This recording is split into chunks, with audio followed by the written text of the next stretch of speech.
გამოძიება, რომელიც 6 წლის წინ განვითარებულ მოვლენებს ეხება და კითხვები, რომლებიც დღეს აქტუალური გახდა.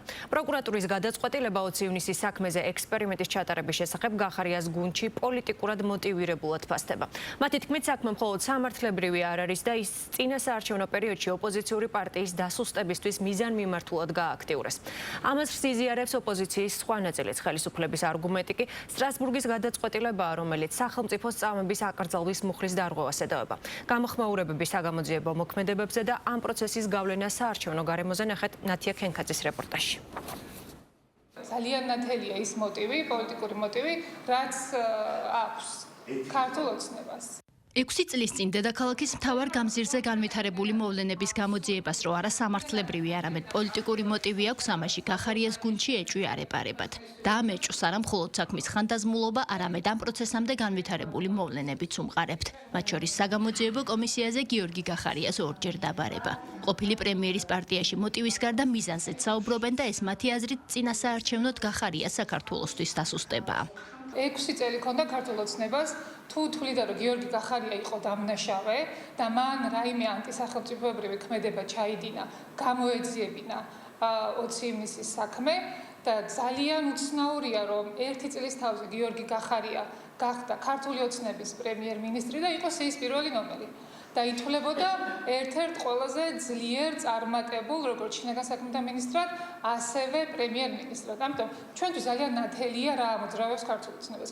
ქართული ოცნება დღეს თვლის, რომ გიორგი გახარია არის ბიძინა ივანიშვილის მთავარი პოლიტიკური მოწინააღმდეგე და ერთადერთი ადამიანი, ვისაც შეუძლია რომ ეს რეჟიმი ჩამოშალოს. ეს გამოძიება იმ იშვიათ საკითხთა შორის არის, რომელშიც გახარიას პარტიას დანარჩენი ბარიერგადალახული ოპოზიციაც ეთანხმება. პარტიები, რომლებსაც გიორგი გახარიას მიმართ კრიტიკა არც 6 წლის წინ დაუშურებიათ და ახლაც მის მიმართ მწვავე განცხადებებით გამოირჩევიან, საგამოძიებო პროცესს ცალსახად პოლიტიკურ მიზნებს უკავშირებენ. ოპოზიციური პარტიების უმრავლესობა 20 ივნისის საქმის გამოძიების საჭიროებაზეც მიუთითებს, ოღონდ ხელისუფლების ცვლილების შემდეგ. გემახსოვრდა თავად რომ საფრთხის მოძრაობაში აქტიურად ვიყავი ჩართული, რომელიც მათ შორის ამ ადამიანის შესახებ კონკრეტული გადაწყვეტილების მიღებას უჭერდა მხარს, მაგრამ სიმართლე იმაში მდგომარეობს, რომ როცა დრო გავადა ის კაცი, რომელიღაცა დამარცხდება შიდა კანონ ბრძოლაში, არა მასში ხდება მასე ჯოხის გადატეხვა და ეხა ივანიშვილის დამნაშავე ხარ ვის აქვს ამ ქვეყანაში ის მოსაზრება, რომ ივანიშვილის ნებართვის და ბრძანების გარეშე 20 ივნისს რაც ხდებოდა საათის მოსაზე ის მოხდებოდა, ხო? ამიტომ დამნაშავე მარტო ერთი პოლიტიკური თანამდებობის პირი იმ ამბავში არ გახლავთ. ეს ყველაფერი მხოლოდ და მხოლოდ ამ ეტაპზე, ჩემი აზრით, ემსახურება პოლიტიკურ დევნას, დანარჩენი ყველაფერს 20 ივნისთან დაკავშირებით ზოგადად უნდა გაეცეს პასუხი. ბუნებრივია, ყველაფერზე პასუხისმგებელი არის აქ ბიძინა ივანიშვილი და ის ადამიანები, ვინც მის დავალებებს ასრულებენ. შესაბამისად, როგორ წარიმართება ეს კონკრეტული პროცესი, ხო? მხოლოდ ისე, როგორც სურს ბიძინა ივანიშვილს და იმ მიზნებისთვის, რომელიც მას გააჩნია. ის კონცერტი, რაც რუსი რუსთავაზე იყო გამართული, მე მგონი აჩვენებს საზოგადოებას, რომ ეს არის რაღაცა ქართული ოცნების მხრიდან გახარიაზე გადმობრალების ეპიზოდი. მაშინ, როდესაც ისინი ერთნი იყვნენ ამ პროცესში და გახარია, მე მგონი, ერთადერთი არ იყო, რომელიც ამ საქმეზე პასუხისმგებელია. დანარჩენი ქართული ოცნების ლიდერებიც ვერ აირიდებენ ამას.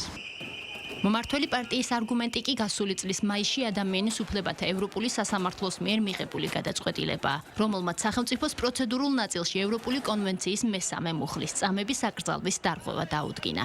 იმას, რომ 20 ივნისის ღამეს დედაქალაქის ცენტრში აქციის დაშლის დროს განვითარებულ მოვლენებზე მთავარ პასუხისმგებელ პირად მაშინდელ შინაგან საქმეთა მინისტრ გიორგი გახარიას მიიჩნევენ, ქართულ ოცნებაში არ მალავენ. ჩვენ გვაქვს სტრასბურგის გადაწყვეტილება, რომელიც ავალდებულებს ქვეყანას, რომ იყოს ხელახალი გამოძიება ამ საქმის და ამ პროკურატურა შესაბამისად იძიებს ამ საკითხს.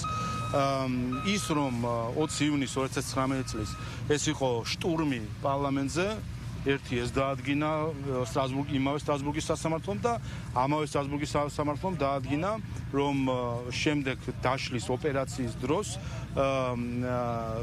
გადაცნობებთან დაკავშირებით გამოძიება არ იყო სრულყოფილი. ზუსტად გიორგი გახარიას მინისტრობის პირობებში ამ აქციის დაშლა მოხდა ისეთი მეთოდებით, რომელმაც ზიანი მიაყენა მოქალაქეებს და მნიშვნელოვანია, რა თქმა უნდა, რომ ეს საქმე იყოს გამოძიებული. ჩვენ პირდაპირ დავალება გვაქვს სტრასბურგის სასამართლოსაგან მიღებული გადაწყვეტილების საფუძველზე გამოძიებულ იქნას რა მოხდა 20 ივნისის ღამეს. ანუ რამდენად სწორად იქნა დაგეგმილი შინაგან საქმეთა სამინისტროს მიერ ეს ღონისძიება და როგორ იქნა შესაბამისი ზომები გამოყენებული. ეს არის სტრასბურგის სასამართლოს დავალება პირდაპირ და ჩვენ ამ დავალების შესრულებას ვახორციელებთ, ასე ვთქვათ. შესაბამისად, ვინც გამოიკვეთება დამნაშავე ამ გამოძიებით და მას ბუნებრივია პასუხი უნდა აუგოს.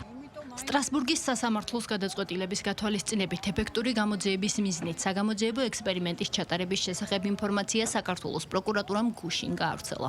ადგილზე ერთ-ერთი დაზარალებულიც მიიყვანეს. უწყების ცნობით მიზანი 20-21 ივნისის საქმეზე დანაშაულის სრული სურათის აღდგენა და შესაძლო დანაშაულის ჩამდენი პირების იდენტიფიცირება.